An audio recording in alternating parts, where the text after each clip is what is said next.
Don Britton with Network Alliance, and today I'm at Mount Rushmore with the president overlooking my shoulder as I show you how I use an iPad to connect to my desktop and have full access to QuickBooks.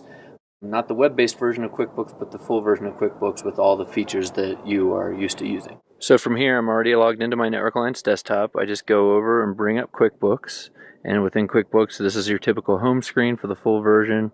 And if I want my reports, I just go to my report center. And then basically from here I can pull up any of my reports, and I have basically all the full functions of the full version of QuickBooks, whichever year or version that you want to use. That's it. It's just that simple. It's the full access to QuickBooks with all the features and functions that you're used to, especially if you're an accountant.